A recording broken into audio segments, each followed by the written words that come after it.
Vamos lá, acho que o Kika pode explicar para a gente aí como é que, burocraticamente, né, como é que está a situação hoje do estádio do Flamengo com essa publicação no Diário Oficial, o que, que isso significa na prática para o clube, essa parte mais, vamos dizer assim, mais.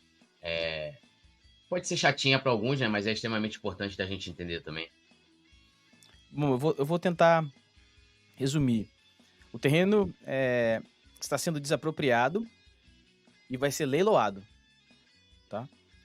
Esse leilão é vinculado, obviamente, com o preço, né, com o valor, ou seja, os interessados vão ter que fazer um lance e algumas exigências. As exigências referem-se à construção de equipamento específico, no caso, um estádio, e além disso, um centro de convenções. Os detalhes não são descritos no decreto. O decreto foi publicado hoje de manhã aí no Brasil.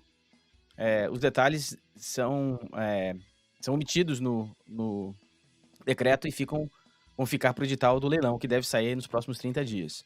Então, o terreno vai ser leiloado. É muito provável que o valor mínimo desse leilão seja o valor que a prefeitura vai pagar pelo terreno. O ágio se, por exemplo, a prefeitura pedir 170 milhões e algum interessado pagar 200 milhões, esses 30 milhões de reais, eles têm que ser investidos obrigatoriamente em habitações. Então, a situação, todo mundo ganha nesse processo. Eu sempre disse, disse até anteontem, eu estava dizendo isso, que só dava para apoiar a desapropriação do terreno se houvesse informação do estádio, se a gente tivesse visto o estádio. Não dá para você apoiar uma desapropriação sem saber o que os caras vão fazer no terreno. E agora, esse modelo de desapropriação resolve esse problema, porque o Flamengo obrigatoriamente vai ter que cumprir uma série de exigências nesse leilão com relação ao equipamento. Então, vai falar sobre o estádio, vai falar o que tem que ser feito, como tem que ser feito, etc, etc, etc.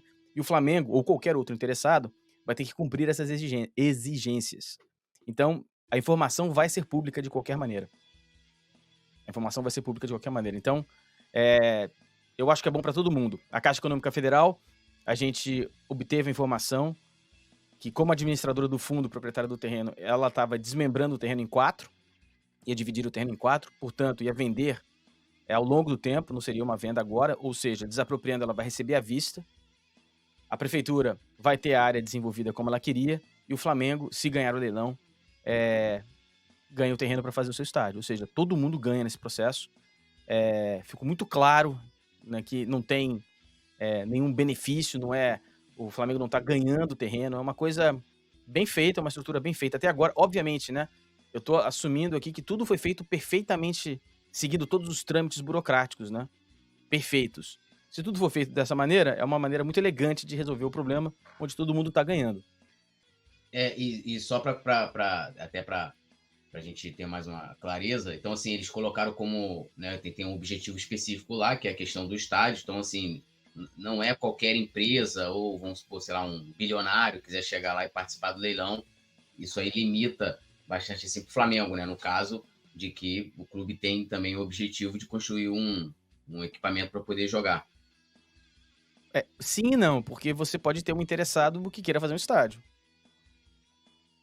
Né, por exemplo, a Walter Torre pode ir lá, vou fazer um estádio. Tá? Vou fazer o que? Vou fazer um estádio, fazer um centro de convenção. Tem esse risco.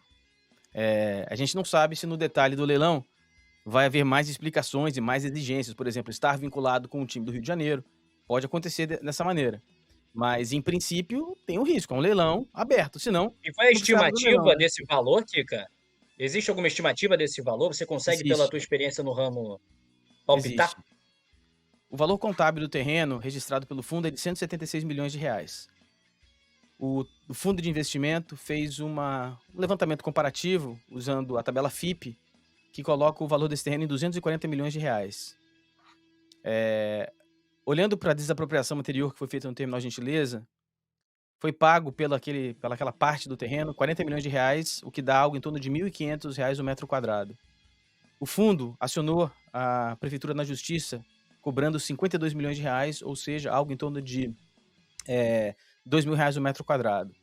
Considerando que o terreno valorizou por conta do Terminal Gentileza, eu imagino que esse valor deva ser algo em torno de R$ 2.000, R$ 2.100, no máximo R$ 2.500 o metro quadrado, que vai ficar abaixo. São 88 mil quilômetros quadrados, certo? Não, metros quadrados. Quilômetros quadrados ia ser quase a Metros, cidade do Rio de Janeiro perdão. inteira. Que loucura.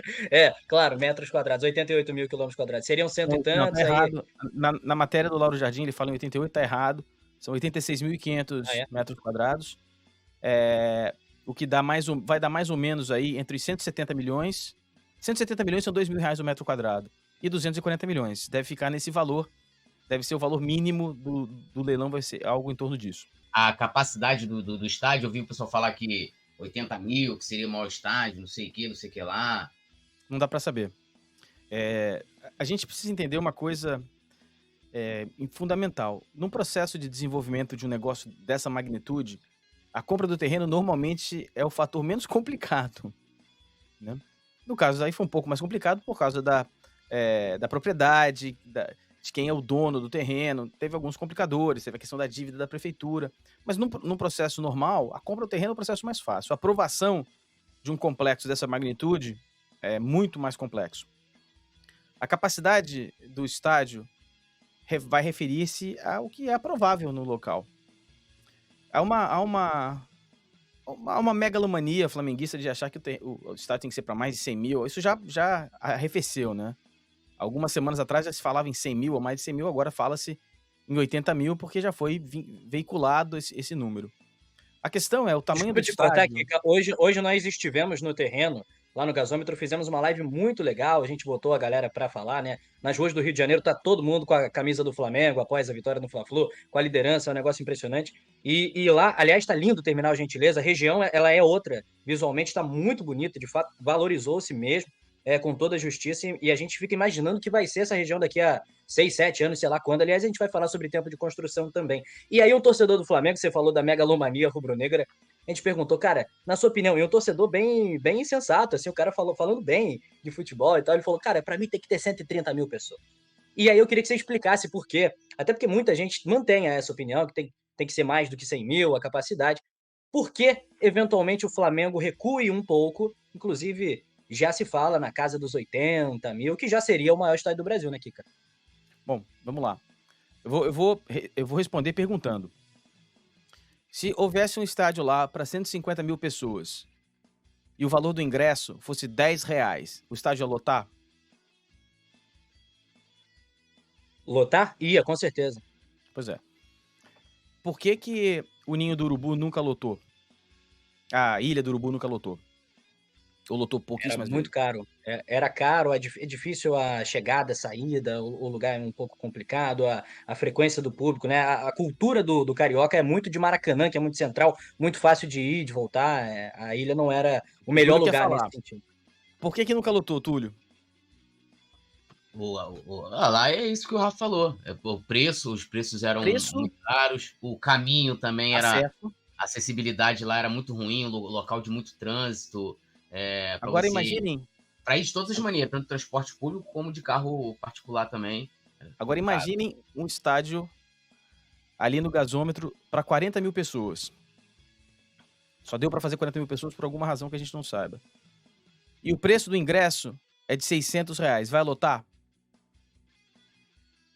Provavelmente não vai lotar.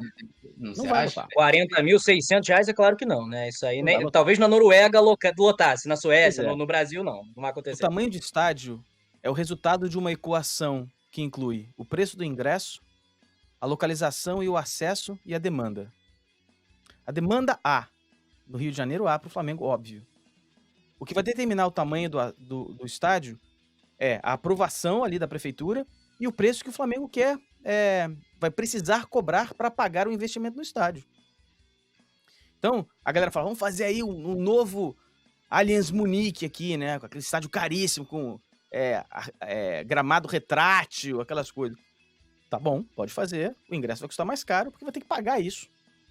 Isso vai ter que ser pago, você vai ter que retornar o dinheiro.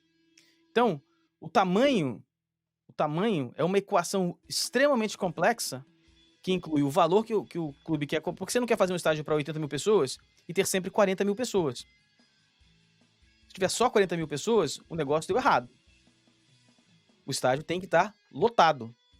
Então, o estádio tem que estar lotado a maior parte do tempo, ou seja, é uma equação complexa. Olhando por um lado crítico, Por que o Flamengo tem dificuldade de colocar mais do que 55 mil pessoas no Maracanã na maior parte dos jogos? A média do público no ano passado foi 52, se eu não me engano. Porque se vendem poucos ingressos, não se vendem todos, mas não se vendem todos os ingressos disponíveis. Por quê? Porque há uma dificuldade, não na logística, porque o gasômetro é pior do que o Maracanã. Será pior do que o Maracanã, em termos de acesso, em termos de transporte público, em termos de estacionamento e estrutura. Então, eu acredito que um estádio menor do que 70 mil lugares não é pela megalomania ou pelo que a torcida entende. É pela dificuldade de retornar o dinheiro que vai ser colocado ali. Então, o estádio tem que ser grande, tem que ser barato, na minha visão. Tem que ser grande, tem que ser barato. E tem que ter uma política de preço que permita encher. Senão não vai encher.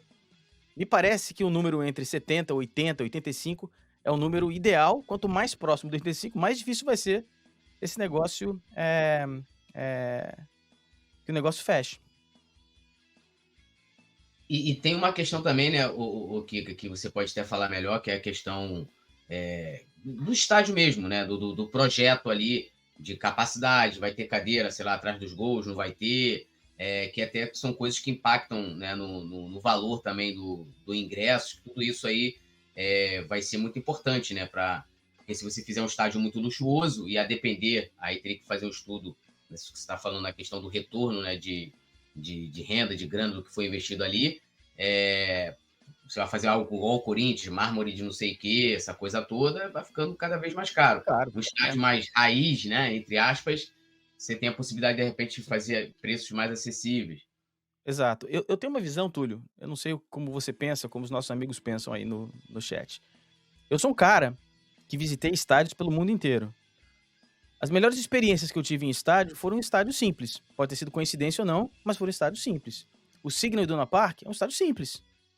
Não tem nada demais, é um estádio simples. É até feio, na verdade. Borussia Dortmund. Os acabamentos são simples. La Bombonera é simples. O Bernabéu já é um pouco mais sofisticado, mas é um estádio simples também. Né? E agora tá ficando um negócio suntuoso. O novo Bernabéu é um negócio apavorante. Agora é um de outro bonito, estádio. Imponente. É outra brincadeira. Mas por dentro ainda é a mesma coisa. A arquibancada tem o mesmo desenho.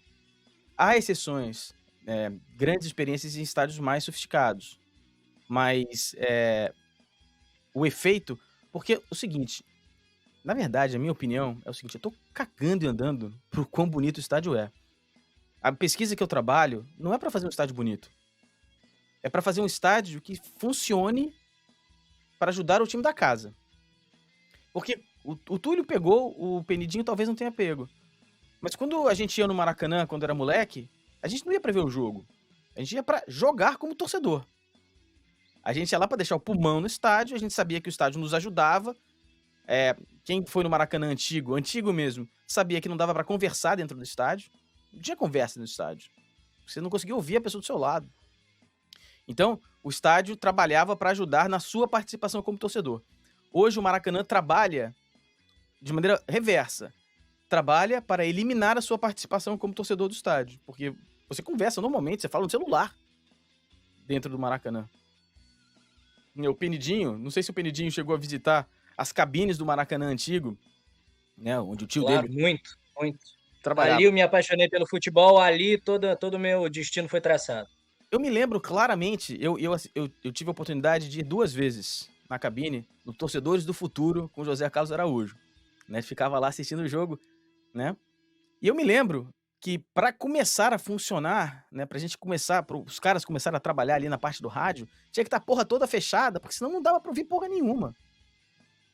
Não dava pra ouvir nada. A janela da cabine, esquece. Acabou. Hoje vocês fazem...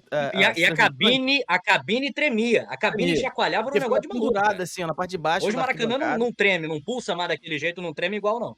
Não, e hoje vocês fazem a transmissão dos jogos sentados, abertos, lá, estão lá falando, tal, tudo bem, os microfones são melhores, etc. Mas não tem comparação. Então, o que eu quero pro estádio, o que eu acho que seria o correto, é fazer um estádio que ajude o torcedor. E todas as minhas melhores experiências foram em estádios simples.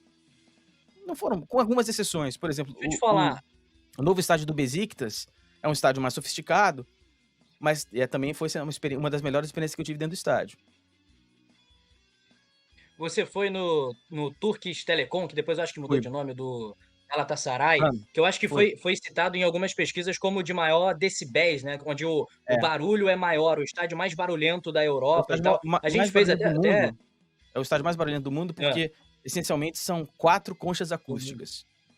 São 4 conchas Aham. acústicas, as coberturas são desenhadas e elas vão até o limite do campo.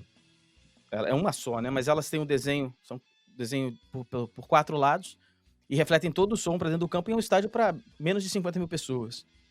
E aí a galera fala, mas E tem é o isso que estádio lá do eu quero Seattle colocar. Seahawks. É que nos Estados Unidos, quando se mede os decibéis, eles incluem som mecânico e aquelas cornetas, né? Aqueles bear horn. Aí, difícil comparar. Lá na Turquia, durante os jogos, durante o tempo de jogo, não tem som mecânico nenhum. Então não tem caixa de som, nada. É o som da torcida. Então, nesse Eu critério, é o acho estádio mais barulhento do mundo. eu acho que isso é algo muito importante da gente colocar. Tem alguns superchats, galera, eu vou ler todos os superchats na sequência, mas acho que essa questão do barulho é o fator mais importante. O Kika fala muito disso no canal dele. Aliás, eu deixei o link no chat pra galera se inscrever, porque vale muito a pena mesmo. Tá, produção já jogando na tela, eu vou ler logo. O Alisson Silva, né?